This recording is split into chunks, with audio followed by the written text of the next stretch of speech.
Ikaw mo. Sige din. Yeah. So ngayon, kung halimbawa, willing kayo mag-join, text mo lang si Mrs. At pwede tayong mag-usap dito sa office. So magkakaroon ulit tayo ng every week ng meeting. Ang gagawin yung hakot natin yung hakot. Okay? So God bless po. Salamat sa pagbibigay tayo. Okay? Ngayon, ma'am, siya ko muna. Hindi ba tapos? Okay. So, ma'am, tanungin ko kayo. Saan kayo dyan? Sa isang account, 3 o 7? Siyempre, sa 7. Kapag may pera. Tama? Naniniwala pa kayo, yun tinatawag natin, pag gusto may paraan. Tama? Kaya lang po dito kayo mag-iingat. Baka kayo ay malin lang ng inyong kasamahan sa bahay. Kasi po, ganito. Pag uwi nyo ng bahay, meron tinatawag natin po kung ito yung pangarap. Ikaw nakakita ng pangarap, tama? Yung lahat na yan. Ngayon, meron kang malaking tatabindi. Hindi po yan si The Rich. My name is The Rich. Okay. Ito yung asawa mo, anak mo, magulang mo, biyanan mo, kumari mo, kapatid mo, katungit mo. Mag-iingat ka dyan sa mga tao niyan. Bakit? Ito yung mga taong number 1 kontrabida sa buhay mo. Kung sino pa yung asawa mo, kung sino pa yung anak mo, magulang mo, ubianan mo, kapatid mo, siyang number 1 kontrabida sa buhay mo. Tama? Kung tawagin po, yung po yung tinatawag natin discouragement. Yan ang magdi-discourage sa'yo. Tama? Naniniwala ka doon? Ngayon, ikaw naman ang nakakita eh. Hindi sila ng mga pangarap. Tama? Ngayon, ang kailangan mo, ang decision mo, kailangan ikaw ang magdi-decide, hindi sila. Tama? Kasi ikaw nakakita eh. Ngayon, tatanungin mo lang sila. Ako, gusto ko mag-join sa ganito dahil nakita ko pwede tayong umabot ng bagong buhay. Pero sasabihin ng asawa mo, huwag na! Siyempre, magdi-discourage ka. Ngayon, kung ang duda at takot ay nakakayaman, ay sasamahan kita ng magduda ng magduda at matakot na matakot kung nakakayaman yan. Tama? So, ang kailangan lang natin, ang decision making mo, straight ahead. Ikaw ang nakakita eh. Tama? Hindi sila. Normal sa buhay ng tao, yung mayaman, gumaganda, gumagwapo, sabihin, lumalaki ang bahay, dumadami sa sakyan, may imbitira, imbitiro. Naniniwala kayo? Lagi na yan sa paligid mo.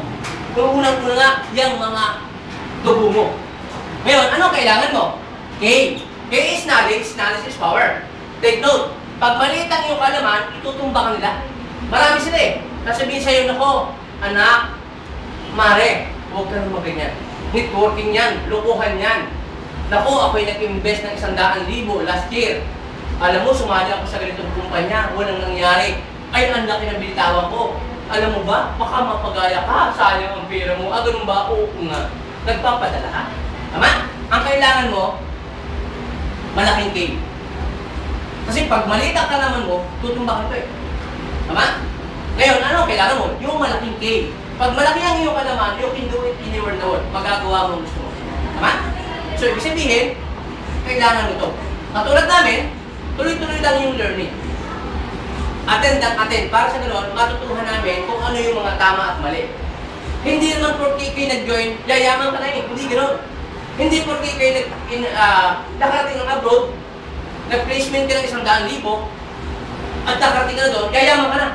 Without action, without work, sabi nga, hindi ka yayaman. Pag hindi ka trabaho, pauwi ka. Tama? So dito, ang gagawin natin, magta-try tayo. A-action tayo. Gawin natin. And then, para magkaroon ng result. Tama? So, ganoon lang. Ang ginawa namin, umaksyon. Nag-try, umaksyon. Ngayon, awa ng Panginoon. Putay na pumapasok ng test. Ngayon, bakit? Yung tapo namin, meron kami Dubai. May Italy kami. May Singapore, may Hong Kong. Ngayon, ang maganda to, lahat sila ay nag-work, 1.5 pero 1.5. So, ang maganda doon, nasa Pilipinas ka, walang homesick, walang alon, pero nagwa-1.5. Yan ang chances nyo. Kung kayo'y open mind. Pero kung sarado, malabo. Tama? So, ang kailangan natin, i-try natin. Walang naman. Okay? Maliwanag ko ba sa inyo? So, gusto kong i-propose si Marvin para meron kayong kaunting idea. At least, isa itong saka, ito po ay engineer. Ngayon, ang good news dito, bilang engineer, nag-focus siya, nag-resign. Dito po ang kumpanya sa Kasumoto. Dito sa Kwan. Kasi Esteban, engineer po yan. So, ngayon, ang ginawa po niya ay nag-resign para sa ganun, gawin po ito, i-full time. So, palakpakan po lang sa Marvin. morning po. Wala akong kasabi. Good morning po. Ako nga pala po si Engineer Marvin Adel. Opo, engineer po ako. Opo, nangala kayo. Okay po ba yung ating ito sa Nibelan? Kakunti naman po tayo, ano naman sa Nibelan. Ako po, just to share lang po, siguro mga 3 minutes lang po. Ako po ay nung nag-register dito is 2006, ginawa ko ang negosyo noong 2008. Bakit po tagal? Kasi nag-register po ako sa bagay na hindi ko alam kung bakit ako nag-register. Kasi napilit lang po ako ng asawa ko na mag-register. Pero nung makita ko yung negosyo, ginawa ko yung negosyo, and after 7 months po, nag-resign ako sa trabaho. Bakit po? Kasi dito po sa negosyo to, dito ko na-experience kumita ng 1 million isang taon, more than 1 million. And iniisip ko siguro, para kumita ako ng more than 1 million in just 1 year, kailangan ko magtrabaho sa actual. And kaya po, after 7 months ko ginagawa, habang nagtatrabaho ako, nag-resign ako sa trabaho. So ngayon po nakakatuwa, na-experience ko yung mga bagay na hindi na-experience bilang empleyado. Siguro po, sa closing na lang po, advice ko lang po sa inyo, kung ano man po yung narinig nyo kay Kuya Dan, pagtulungan po natin. Itinayo po namin yung bawan sa pamagitan ng mga partners namin para po ma-accommodate lahat ng member dito at para magkatulungan tayo. Alam niyo po, sa Batangas City, ang member po doon nasa around 10,000 na po siguro.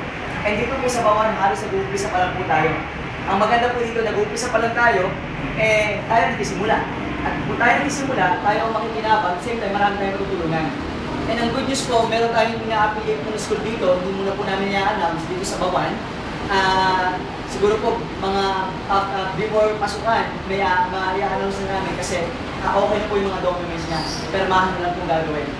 So maraming pong salamat and sana po ay maging partners po tayo, magtulungan po natin dito sa Bawan.